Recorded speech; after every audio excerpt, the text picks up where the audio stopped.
विष्णू नागरे नावाच्या एका समाजकंटकानं 26/7 रोजी एक बदनामीकारक पोस्ट एका महिला राज्यमंत्र्यावर फेसबुक अकाउंटला एक पोस्ट केली होती। तर आम्ही 28/7 इथं जिंतूर पोलिसांमध्ये गुन्हा दाखल केलेला होता की विष्णू नावाच्या फेसबुक अकाउंट वरून अशा बोर्डीकर परिवाराची बदनामी करणारी पोस्ट सोशल मीडियावर टाकली आणि त्या पोस्ट विरोधात आम्ही गुन्हा दाखल केला। आणि आज परभणी आम्हाला काल समजलं की परभणी पोलिसांनी ते पोस्ट करणारा आरोपी सापडलेला आहे।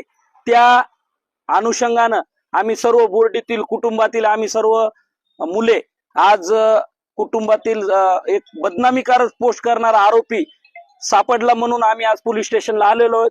इथं आल्यावर कळालं आम्हाला की माजी आमदार भांबळेचा तो सक्का पुतण्या पृथ्वी प्रमोद भांबळे नावाचा व्यक्ती हे असे खोटे कट कारस्थान करत आहे आणि अशा खालच्या पातळीवर जाऊन बोर्डीकर परिवारावर चिखलफेक करण्याचा प्रयत्न केलेला आहे। हा वैयक्तिक म्हणजे जर तुम्ही स्वतः लोकप्रतिनिधी 5 वर्ष होता, 5 वर्ष लोकप्रतिनिधी असताना सुद्धा तुम्ही तुमच्या पुतण्याला अशा प्रकारचे घाणेरडे अकाउंट तयार करून सोशल मीडियावर अशा प्रकारच्या पोस्ट करायला लावता, म्हणजे हे जनतेला काय तुम्ही याच्यातून म्हणजे जनता काय घेणार? किंवा तुम्ही जे विकास म्हणता किंवा जे तुम्ही आज करायलात तर तुम्ही तुमच्या घरातच कारखाने तयार करायले ना, लोकांवर चिखल फेकायले। पण आता असं सिद्ध झालंय की स्वतःचा पुतण्या असे प्रकारचे हजारो अकाउंट आहेत जे की सोशल मीडियावर वेगवेगळ्या प्रकारच्या बदनाम्या वेगवेगळ्या प्रकारचे असे काही कारस्थान आज दिसून येत आहेत। तर हे सगळं आमचं एक मत आहे की हे सगळं याच्या घरूनच चालतंय।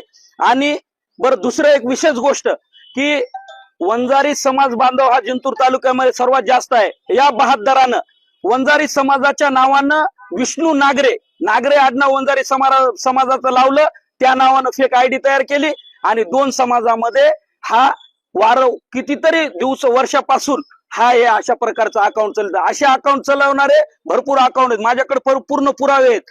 आणि तुम्हाला बांधवांना एक विनंती आहे की त्या आरोपीला अटक केलेलं आहे। तुम्ही त्यांच्या घरी जाऊन त्या लोकप्रतिनिधीला विचारा की तुम्ही हे तुमच्या घरून असं चालवतात, हे तुम्हाला कितपत चांगलं वाटतंय आणि असे संस्कार आहेत का तुमच्या या लोकांना? तुम्ही असं शिकवता का तुमच्या घरच्याला की असे फेक अकाउंट तयार करा आणि अशा प्रकारचा प्रचार करा? अरे जनतेसमोर या ना, प्रचार करायला काही विकासाचे मुद्दे घेऊन या, पण तशा प्रचार करा। असे खोटे तुमच्या खानदानीला बुगली सवय आहे की तुम्ही अशा प्रकारचे धंदे करून आम्ही मर्द आहोत, आम्ही आमच्या स्वतःच्या नावानं असं कधीही 40 वर्षात घडलं नाही की अशा प्रकारचे नाटकं करून जनतेसमोर यायचं। आणि हे माझे जेवढे काही अकाउंट आहेत सगळे याच्या घरून चालतात, ह्या भांबळेच्या घरून सर्व अकाउंट चालतात। आणि हे तुम्ही त्यांना विचारा की सिद्ध झालेलं आहे, त्याच्या पुतण्यावर गुन्हा दाखल झालेला आहे, पोलीस स्टेशनला त्याला हजर केलेलं आहे। तुम्ही त्यांना विचारा की ही गोष्ट तुम्हाला काय वाटते, त्यांची प्रतिक्रिया घ्या। 4 दिवसापूर्वी माध्यमासमोर आलाय, खोट्या याच्यात माध्यमासमोर आलाय, तिथं तर सत्य बाजू निघालीत नाही। आमच्याकडे पुरावा आहे, त्याच्या पुतण्याला अटक केलंय आणि याचे परिणाम त्याला भोगावं लागणार। हे बोर्डीकर खानदानाचा शब्द आहे आणि याचे ते परिणाम त्याला भोगावं लागणार आहे। महाराष्ट्र राज्याच्या कर्तव्यदक्ष राज्यमंत्री आणि परभणी जिल्ह्याच्या पालकमंत्री माननीय नामदार मेघना दीदी बोर्डीकर साखोरे यांच्याबद्दल सोशल मीडियाच्या माध्यमातून फेसबुकवर फेक अकाउंट करून माजी आमदार विजयरावजी भांबळे यांचा पुतण्या पृथ्वी प्रमोद भांबळे यांनी अलिच्य भाषेमध्ये पोस्ट केली। त्याबद्दल संपूर्ण जिल्हा नव्हे तर राज्यातल्या सर्वसामान्य जनतेच्या भावना दुखावलेल्या आहेत। एक अतिशय चांगलं काम करणाऱ्या महिला पालकमंत्री महोदय असून त्यांना कुठेतरी बदनाम करण्याचं कट कारस्थान हे अजितदादा पवार गटाचे काल परवा त्यांच्या पक्षात प्रवेश केलेले हे माजी आमदार विजयरावजी भांबळे करीत आहेत। त्यांचा पुतण्या रिस्पॉन्स झालाय, त्यांना काल रात्री मुंबईमध्ये पोलिसांनी अटक पण केलेली आहे। आता एसपी ऑफिसला थोड्या वेळात त्यांना हजर पण करणार आहेत। पण असं खालच्या तराचं राजकारण करू नये।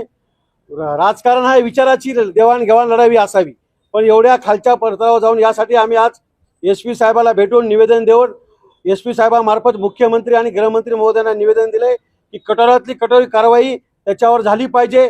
पुन्हा अशी फेसबुकच्या माध्यमातून कोणी पोस्ट करायची हिंमत केली नाही पाहिजे.